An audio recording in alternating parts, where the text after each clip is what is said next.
二婚带娃真的很难找对象吗？今天咱们就来认认真真聊个这个话题哈。现在的二婚市场真的是特别尴尬的，离了婚的男人啊，他受伤了，心也很冷了，再也不想碰婚姻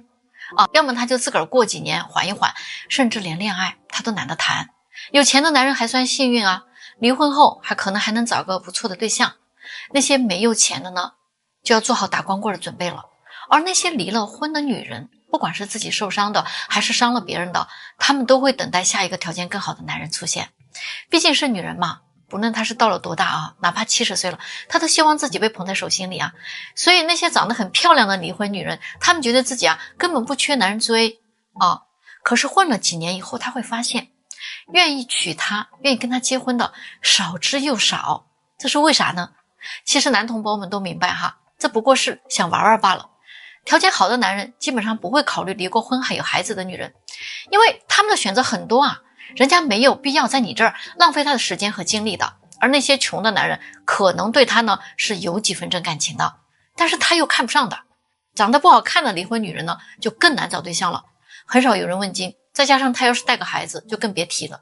条件好的男人不会愿意替你养孩子的，条件差的呢他也养不起你的孩子。所以呢很多女人离婚以后呢都以为可以找到一个比前夫更好的，其实现实往往很打脸，60%都可能你再也嫁不出去了。尤其是带孩子的，能找到一个人谈恋爱你都算不错了啊，有的甚至连谈恋爱的机会都不会有，更别提再婚。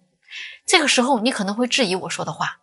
但是你就看一看现在这么高的离婚率，大部分都是女人提出来的，这个背后到底说明了什么？如今受伤害的男人哪还敢再轻易相信女人呢？对吧？同样嘛，女人要是受着伤，她也不会再轻易相信男人了。再度结婚都是再三思考，再三思虑，条件差的不想要，条件好的呢又够不到。于是乎他们发现自己竟然已经找不到对象了，因为竞争太激烈了。最后那些离了婚的女人，不论带孩子不带孩子，有颜值没颜值，都像商量好了一样，谈到结婚就要高额的彩礼，通过婚姻获取财富，把男人当赚钱的工具。这一点让男人就警觉起来了，人家也不敢再轻易的去上当上钩了。同意我说的呢，就点个小心心再走啊。你们有没有发现现在在北京有好多的女生都纠结找对象这个事儿。想找个帅哥吧，又怕人家太花心了；他想找个有钱的吧，又怕是个妈宝男没有财富支配权。好不容易他看上了一个潜力股，他又不想跟人家一起奋斗。遇到了个高收入的老板吧，又觉得人家工作太忙了没有空陪自己。想要找个成熟稳重的呢，他又担心这种人心思太深了，不好驾驭。你让他找个体制内的本地人，他又瞧不上嫌对方太躺平了，没有上进心。你让他找一个有上进心的，但是还没有买房子的外地人吧，他又说凭什么要一起还贷款呀，降低我的生活质量。你让他选个富二代吧，他又嫌富二代不太靠谱。你让他选一个创一代吧，他又怕创一代太算计了。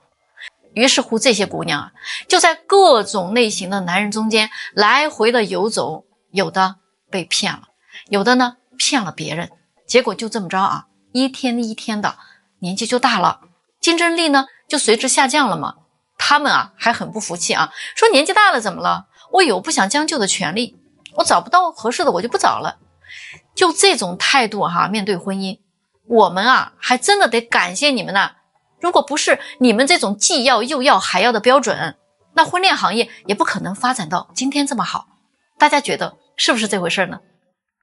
为什么你找不到恋爱的感觉呢？我在北京从事婚恋行业近10余年了，经常都有相亲的男女来跟我提这个疑问，特别是那些30岁以上的人，不管他们是经历了什么，还是大环境的原因造成他们这个岁数了还没有结婚。其实基本上我都会告诉他，既然来相亲，就不要找那种恋爱的感觉了。恋爱的感觉它往往是越年轻的人越容易产生，而年龄越大就越难找到感觉了，更何况发生在相亲对象身上的。当然我也不是绝对的说，只是呢相对占比是比较大的。你就想一想两个人从来都不认识，你们是陌生人怎么产生出来感觉呢？而大部分相亲成功走入婚姻的，基本上都是慢慢的相处，日久生情，最后结婚的。讲一个事实年龄越大他因为爱情这个原因推进婚姻的可能性就越低了。这个事实你们一定要接受的，就是说因为这个东西而推进婚姻的占比，只有在年轻的时候啊，它的成分较大，但是年龄越大呢，它往往因为现实的原因啊，结婚好像就是我饿了我要吃饭一样，它没有那么朦胧的浪漫的感觉了。这些30岁以上的人，其实不论男女都有 bug， 男生的原因普遍来说还好，没太大的毛病，比如一个35岁还没有结婚的男的，原生家庭也 OK， 学历工作收入都没有毛病，那一般分2种情况，一种呢就是他自己的主观上不想结婚，他没有准备好，也没有玩够，还没有到他的婚点。另外一种呢就是他在性格上人格上认知上呢有一些问题，这些东西当一个女人跟他深入接触之后，你才会发现大部分都是女人接受不了的，可能就是咱们说的那种奇奇怪怪的人吧。基本男的就分这2种情况，而大多数女的是什么原因呢？女孩子要是30以上的没结婚，也是基本上分2种一种呢就是她眼光太高了，她有点太挑剔了，谁她都看不上，都挑得出来毛病，似乎没有人配得上她，自己的毛病呢她又看不到，她不接受别人说她的问题。要么就是年轻的时候天天的傻乎乎的，只知道工作学习，根本就没有把谈恋爱结婚当成个事儿，30岁之前就跟个孩子一样，恋爱呢他也不太会谈，他也不着急，从来没想过结婚这事儿，一晃就把自己弄到了30多岁。所以为什么很多30来岁的人你现在来相亲了，还老问我为什么没有恋爱的感觉？我都会告诉你不要再追求什么恋爱的感觉了，恋爱的感觉是20多岁的时候追求的东西，咱们30多岁了，既然想结婚，你就要务实一点，只要这个人条件各方面符合，没有什么大的硬伤，就不要再追求恋爱的感觉了。想找理想的伴侣当然要找个专业的红娘了。我想问问姑娘们你们愿意婚后一直在还债吗？你一定说不愿意，对吧？但是你们知不知道你们在提出高额彩礼的时候会有什么样的一个后果吗？最近有一名江西的女子来我这儿找对象，她说到她的上一段婚姻的时候几乎是要崩溃的。婚后7、8年，她和她的前夫一直处在还债的状态当中。因为当初他们结婚的时候，她的父母跟前夫要了66万的彩礼，前夫家那边确实也给了这钱风风光光把她娶进了门。可是她的父母竟然1分钱的陪嫁都没有给她，这些钱后来全部都被父母给安排了，给她的弟弟呢结婚买房买车，都是自己亲人，她能说什么呢？然后她前夫那边呢，当时这些钱大部分都是借来的，搞得他们夫妻俩婚后一直都在还债连孩子都没敢生而且他们婚后的生活中因为这些事情没少吵架，感情也逐渐就冷淡下来了，这样的婚姻已经没有什么幸福可言了最后他们离婚了。她前夫呢居然找了一个2婚女人，人家还不要彩礼，她现在想起来都是彩礼惹的祸其实这种类似的事情特别的多尤其是在那些彩礼比较高昂的地方很多的家庭他都是借钱来结婚的，有些地方这个结婚就跟成了一种买卖一样，女方家的父母真的是漫天要价，但是呢男方为了结婚呢他又只能顺从就算他没有钱，他借钱也得给儿子把婚结了，最终呢就是导致很多的家庭在结完婚之后直接就返贫了，好多年都处在这个高额的债务之中，一直都在还债的路上，生活过得非常的苦。这种日子真的是你们结婚的目的吗？女博士条件一降再降，还是那么难找，我真的都有点心疼这位女士了38岁的女博士，在高校工作，父母都是高工退休，家境也不错，在北京呢有好几套房产，关键的是这位女博士她长得还挺漂亮的1.68米的身高，大长腿，我都有点不能理解，一个这么漂亮的女士怎么会把自己拖到了现在。刚来的时候呢，她就很有经验的跟我说，老师我也知道自己现在的年龄大了，真心不好找，我自己想找的那种条件好的有眼缘的，基本上人家都要找年龄小的，不找我，所以我现在也比较明确要找什么样的，只要他的学历是个本科就行，身高呢有一点点要求175以上，年龄呢10岁以内都能接受，在北京有个房子，唯一不能接受的就是离婚带孩子的，希望对方的性格好，能正经的过日子。其实说起来，他的这个要求我觉得已经不高了。于是我们给他介绍了一位在研究所工作的男士未婚的就比他呢大5岁，身高呢也刚好1.75米硕士学历。说起来两个人还是挺般配的。男士唯一有个短板就是抽烟比较严重。他们在第一次见面的时候男士就忍不住要抽烟。这位女士呢不太接受抽烟的男士，而这位男士呢在第一次见面之后呢也提出了并不合适。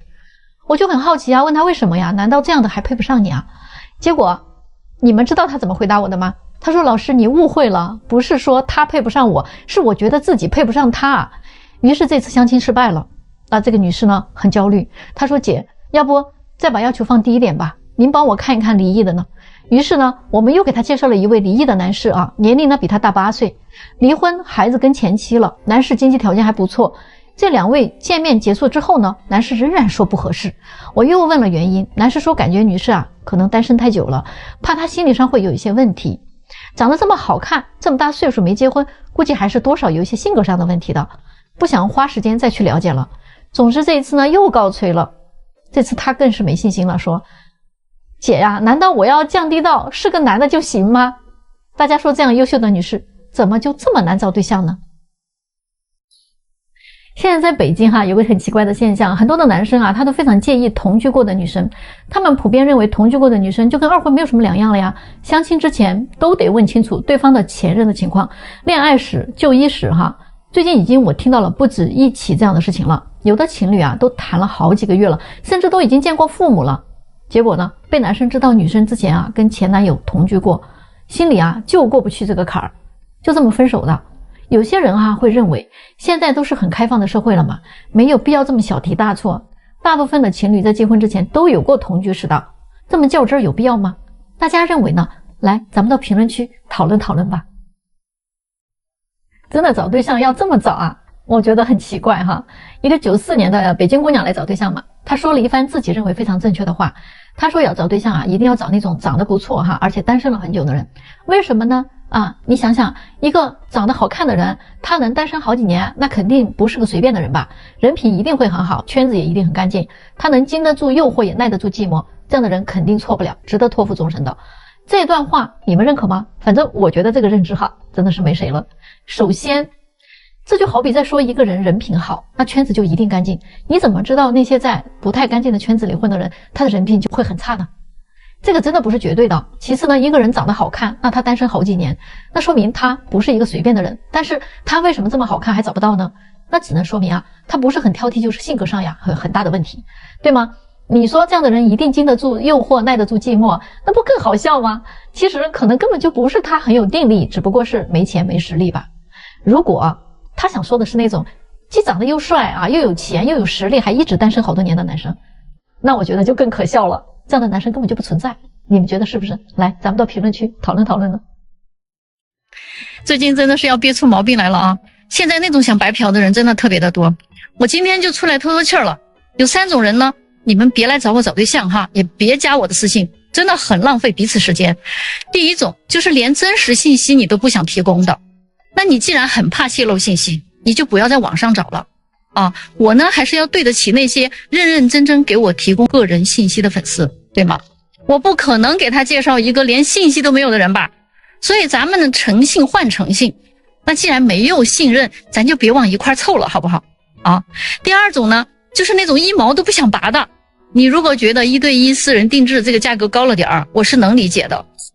你说你参加活动就100-200块钱，你还要考虑考虑。我这里真的没有什么免费的活动没有为别人的劳动和付出有付费意识的人，你也不值得我为你去付出。第3种呢，就是画大饼的。说实话，我做红娘都10多年了，真正收到过谢媒的红包屈指可数你说你给我介绍吧要是真成了，我给你个大红包。而现实呢，说这句话的人特别特别的多，真正成了能兑现承诺的人呢，却寥寥无几。我又不是没有被这种大饼砸过说这种话的你也省省油吧，好吧？咱都攒攒力气干好自己的活，别浪费彼此的时间，行吗？关注我，了解更多。这个问题呢，值得很多人去思考大家到了一定的年龄一定要放弃一些执念，不然你很难成功。其实根本就不存在那个什么特别合适的人而且呢，对你来讲那个特别合适的人，你对人家来说，你不一定是他觉得很合适的人，所以你还是可能错位了。那么你可能会说，那我找不到合适的，我就单着就行了呗。这个可以这个社会它很包容嘛，你自己想好了就可以。只不过呢，再过几年你别到时候又想找了，那时候你可能连现在这样你觉得不太合适的都找不到了，那你那时候可别再后悔了。昨天我去见了一位单身企业主，我们大概交谈了40多分钟的时间，他呢把自己的情况和要求都跟我说的特别清楚。在我刚要临走的时候这位客户突然跟我说，其实你挺专业的，但凡你会玩点套路的话，你会比现在赚的更多。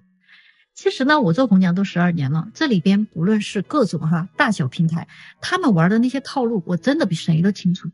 但是我绝对不那么干的。我早在2012年的时候，在北京当时很知名的平台做首席红娘，那个时候我就已经在服务这些高净值的客户了，一直到现在。因为呢，都是自己的事情，所以要对得起每一个信任我的客户嘛。我始终认为积累口碑，赢得人心才是立足市场的根本我只希望认识我的人会说，在北京做红娘的丽欣姐不仅很专业，她还很靠谱，介绍的人也非常靠谱找她找对象就对了呀。做生意其实没有不赚钱的，但是呢，我一定要赚对得起良心的钱。你说我这样少赚几个钱，但是我不砸自己的招牌，是不是正确的呢？我来上班了。今天虽然是端午节，但是对我来说呢，今天是工作日。见面的男生女生都到了。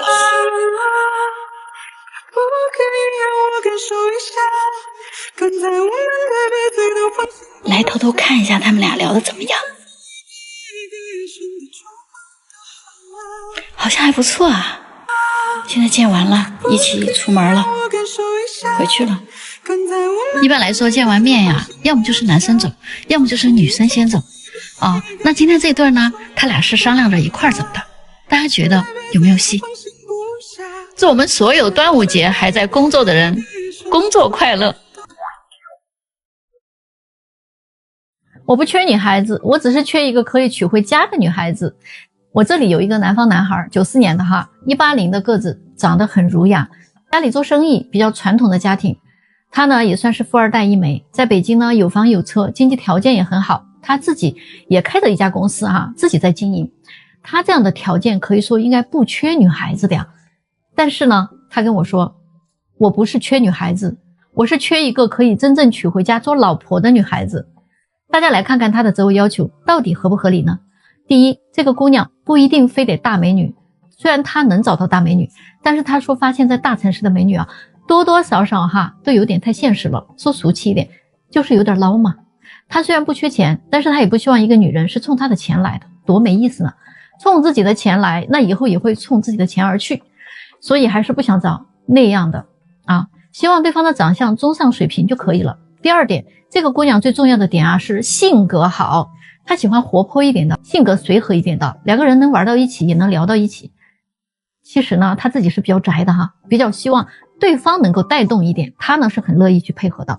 第三点，学历方面最好呢也是留过学的，因为她自己也留过学这样就比较有共同语言嘛。第四点不能有同居史，有同居史的接受起来真的很困难。虽然每个人都有自己的经历也有自己的过往，我也尊重别人的过去，并不是对这个有什么偏见，因为我自己没有，所以我也不太能接受对方有。第四点，不喜欢工作太忙的姑娘，以后结婚了也照顾不了家庭，两个人都忙忙碌碌的，那也就没有家庭的氛围了。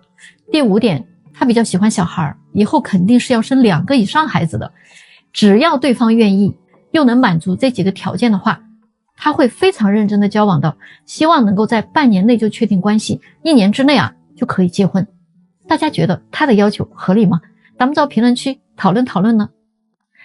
不想再多养一头猪了，大家看过这个视频吧？当时真的给我笑喷了都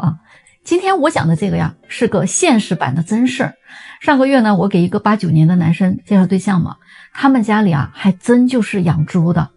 人家就是做这个生意的，家里还挺有钱，在北京呢有2套房产2辆车，男生自己呢也上的是985大学，人也挺聪明的。但是这个男生他比较低调，希望呢自己能找一个朴实一点的，能踏实过日子的女的，不那么物质的姑娘结果太不巧了，那天呢跟他相亲的姑娘一上来就问了他一大堆的问题，房子、车子、收入、存款、资产等等问了一溜够，完全暴露了自己物质女的那副嘴脸。所以这个男生就说了，我没房我也没车，我也没啥资产，家里边就是养猪的。于是这姑娘气得不行了当场就炸了，说什么你家里养猪的，那我可从来没有想过我要嫁给一个养猪的人，这个条件怎么配得上我的高学历呢？后来这个女的就跑来质问我她说你不是说他们家里做生意的挺有钱的吗？有房有车的，但是她自己跟我说的跟你说的可不一样这到底怎么回事？你不会是在糊弄我吧？于是哈，我真的是没办法，我就把男生啊给我提交的那些房产证明、收入证明哈，全部给他看了一下。我还告诉他啊，是因为他没看上你，所以啊才跟你说这些的。这回这个姑娘一下子就泄气了哈，说那怎么就没看上我呢？当时她看资料的时候，不还挺想认识一下的吗？哦，我说你知道吗？跟一个相亲男的去问他的房产资产存款的时候，就跟一个相亲男生在问你跟几个男人睡过觉，怀过几次孕是一样的道理，非常令人下头，你知道吗？这回他真的后悔了啊！结果呢，回去之后呢，又去联系那个男生，结果人家就给他回了一句话：抱歉哈，我们家就是养猪的，但是我不想再多养一头了。大家说是不是很尴尬吗？在北京其实啊，有钱的单身大哥真的非常的多。那到底是选未婚的好，还是选离异的好呢？有个98年的漂亮女生，真的非常漂亮。她来相亲呢，只想嫁给有钱大哥，岁数一定要比自己大12岁以上。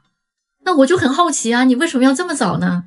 她说反正富二代她是不考虑的，有钱被惯坏了，不成熟，还嚣张，花心也不专一，反正一身都是问题。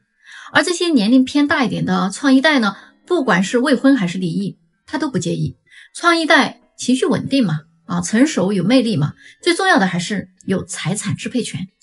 只不过他在未婚和离异这个问题上他有一点小纠结不知道该怎么选。那我就告诉他了实际上你最好的选择根本就不是找一个大自己10几岁的大叔。未婚的有钱大叔他一定很挑的，不然他不会条件这么好还单照现在没结婚，对不对？那种离婚的有钱大叔呢，你更不要期待他们离一次婚损失得多惨重啊！你觉得他还会轻易的进入婚姻吗？他只会比未婚的还要挑剔10倍以上，这是不争的事实。而他最好的选择其实就是他特别不想选择的富二代。二代在他的眼里虽然是这样的一番景致，但是那只能说明他见过的二代真的还是太少了。我所接触到的二代群体，但凡他能跑来相亲还真的都是一些非常优秀的男生，有责任感，传统顾家，学历能力都很好，而且他们大部分都已经继承了家族企业，做人做事都很到位的，并且非常有礼貌甚至人家内心还很谦逊很低调，并不是我们想象中的那个样子的，知道了吗？